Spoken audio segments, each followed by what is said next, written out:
México, siglo XX. El escenario es catastrófico. Durante años, el dictador ocupó el gobierno, violó la mayoría de las garantías individuales y generó desigualdades.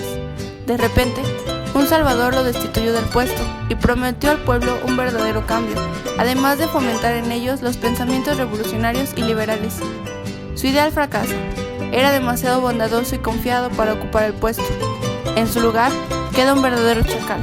Un general sin escrúpulos que instaura una nueva dictadura y denigra las garantías individuales. Pero un gobernador se lo opone y lucha por la liberación definitiva del pueblo mexicano, del atropello a las leyes y los derechos humanos.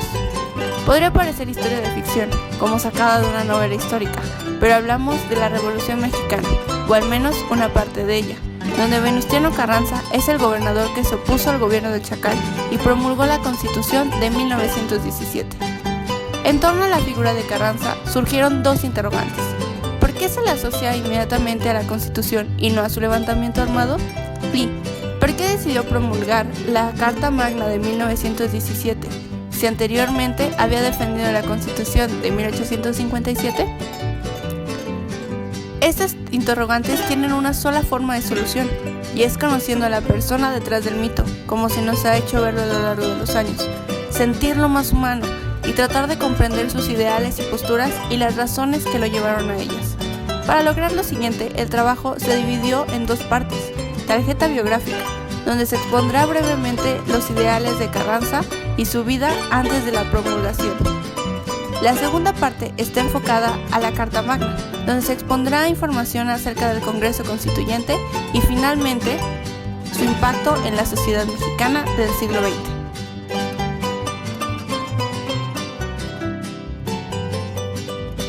El 11º hijo de don Jesús, Venustiano, nace en 1859 y desde pequeño desarrolla una entrañable admiración por el presidente que llevó la patria en su carruaje, Benito Juárez.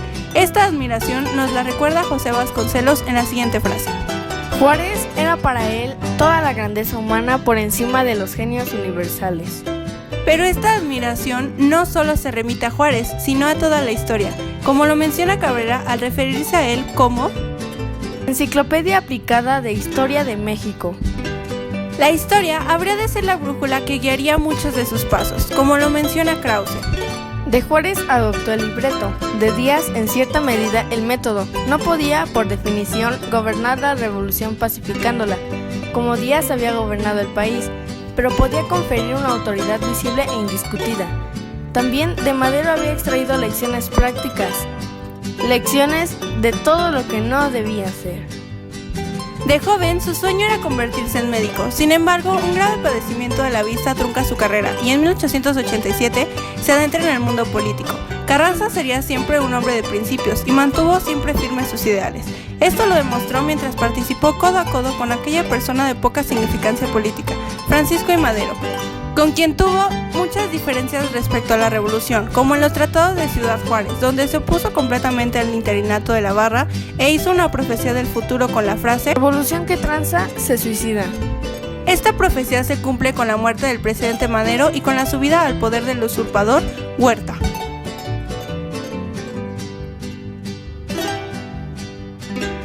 En ese momento, Venustiano comienza su lucha en contra del usurpador y hace el Plan de Guadalupe, donde entre otras cosas desconoce el poder ejecutivo.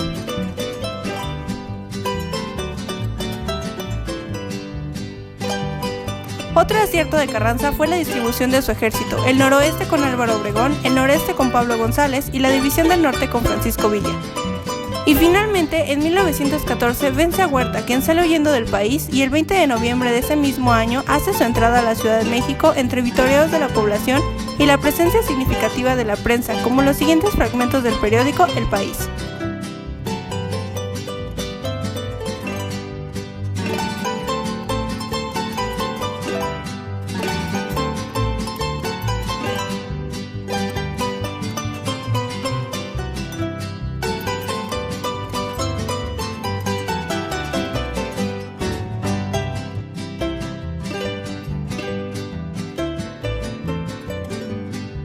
Ahora llegó el momento momento de hablar del punto clave de este trabajo, la Constitución de 1917. Al llegar a la Ciudad de México y ocupar la presidencia municipal, Venustiano se topó con que no todo pintaba para bien en el país. Este suceso lo menciona Krause de la siguiente manera. Los nuevos procesos históricos rebasaron a Carranza sin que pudiera entender cabalmente por qué.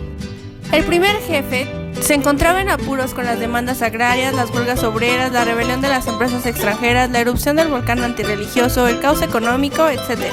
Y para solucionarlo tenía un plan: atender las demandas desde el fortalecimiento de las autoridades para darles cauce.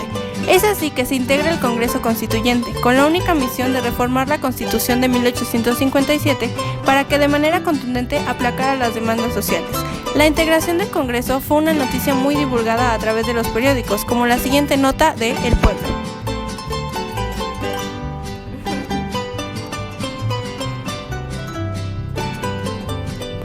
El auditorio del Congreso se encontraba lleno de jóvenes obreros, profesionistas, maestros, etc. Todos y cada uno tenían ideas frescas desde cada sector de la sociedad mexicana. Krause menciona estas sesiones en su libro Venustiano Carranza, Puente entre siglos. Carranza les hablaba desde otro siglo. Ellos eran impactantes y románticos, y solo confiaban en la ley como palanca inmediata del cambio revolucionario. No representaban a la reforma, representaban a la revolución. Y con un auditorio con estas características, Carranza inició las sesiones con un discurso donde recordaba los ideales y las razones por las que cada uno de ellos estaba ahí. Ciudadanos diputados, una de las más grandes satisfacciones que he tenido hasta hoy desde que comenzó la lucha, que en mi calidad de gobernador constitucional del estado de Coahuila, inicié contra la usurpación del gobierno de la República, es la que experimento en estos momentos, en que vengo a poner en vuestras manos el cumplimiento de las promesas que, en nombre de la Revolución, hice en la heroica ciudad de Veracruz al pueblo mexicano. El proyecto de Constitución reformada. Proyecto en el que están contenidas todas las reformas políticas que la experiencia de varios años y una observación atenta y detenida me han sugerido como indispensables para cimentar sobre las bases sólidas las instituciones, al amparo de las que deba y pueda la nación laborar últimamente por su prosperidad, encauzando su marcha hacia el progreso por la senda de la libertad y el derecho. En este Congreso se adicionaron 4 artículos a la Constitución nueva, el 3, el 27, el 123 y el 130. La primera demanda que se discutió fue la agrícola, que se sintetiza en el artículo 27. Este artículo fue el más importante y el más extenso, pues este significaba un cambio de 180 grados en la organización del país, y además con su reforma se daría por terminado el porfirismo. También significaba marcar las bases para todos los demás artículos y establecer una relación de mutuo provecho con los extranjeros.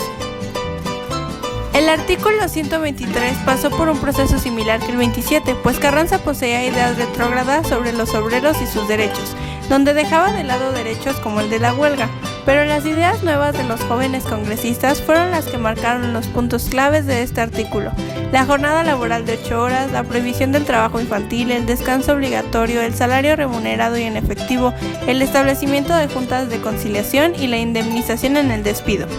Y finalmente, el artículo 130, que sostiene la separación de la Iglesia y el Estado, fue uno de los más controversiales, al igual que en la Reforma, pero Carranza no se dejó intimidar, y finalmente estableció este decreto en la Carta Magna.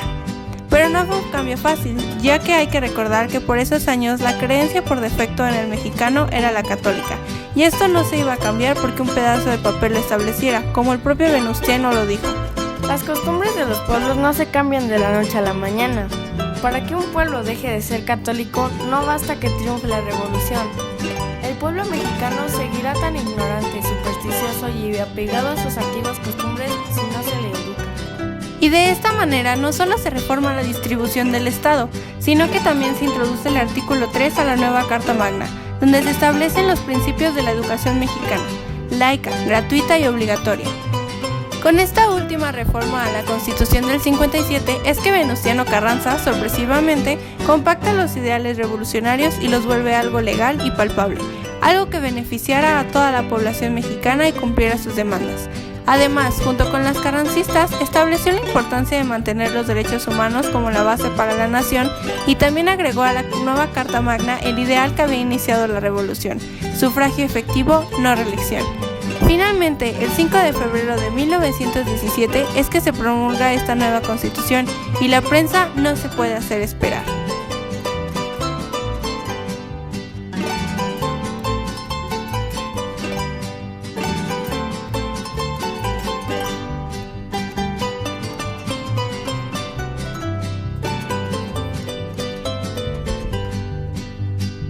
Sin importar la diferencia de ideologías, el pueblo mexicano en su totalidad festejó que finalmente los años de lucha se hayan consolidado en una nueva Carta Magna y que el primer jefe sí cumplió su promesa de reformar la Constitución del 57 y hacer valer los derechos de todo ciudadano mexicano.